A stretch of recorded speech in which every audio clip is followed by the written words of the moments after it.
So, is this right? My friend told me to turn on this side and fits better on YouTube. So, anyway, the last few days I felt deflated. Like, I couldn't work out if it was like a long hangover or what it was. But it was like I've come home, come back to my Airbnb now after work. And usually the person who I've been dating I'd speak to every night, and then I'd have dinner and that would be my night really. I think it was the journey back. It was like the reality that it's not. And it's kind of good because it's, in your own mind that it doesn't matter. That you got no one to talk to. I could pick up the phone and ring a friend or family or whatever the case may be. But for me, it was like tonight, it's like not a test, but it's I feel like I felt deflated and like a bit, almost upset, I'd say. But now it's, when I've got here, I'm like, I don't need that person to make me feel happy, if that makes sense, in a roundabout way.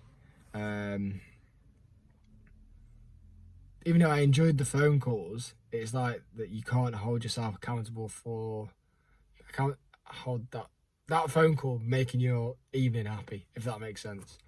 I just thought it was an interesting one, that little things like that can change your happiness. So yeah, I thought I'd share it, but just, I think it kind of made me realise, don't take anything for granted, even the little things that you do on a day-to-day basis. I remember speaking to a friend, and what makes her mornings is she has coffee in this red cup. And her morning's made. Do you know what I mean? So I think, I'm not saying you take the red cup away and morning's not made, but I don't even know what the point here is. But on the same token, it's like, just appreciate the little things, the lunches you have with friends. Like tomorrow, I always go around with my friends for dinner, and I look forward to that. But on the same token, I don't want to hold my happiness accountable for when Steph can't do it, and then I'm not happy on a Tuesday night. Like, I wouldn't be happy with the phone call. So I think it's like, really make the most of the moments you've got of them times, like the phone call or the dinner, but don't that shouldn't be like your soul.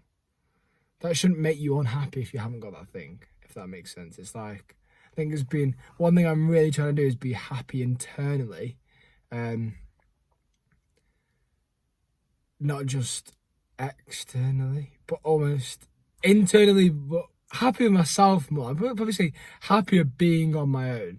I think I was so happy being on my own for so long and so used to doing it that then when someone else brings you happiness, it's almost confusing. I don't know, maybe. But yeah. So I guess this one's more about holding your happiness in your hands, not someone else's. Yeah. Yeah, I think we'll finish on that. There's something else I wanted to say, but I think that I was just diving into something else, and I want to keep these quite short and snappy. And let me know if you think this works better on its side, because it looks weird. So, yeah. Episode 2 out.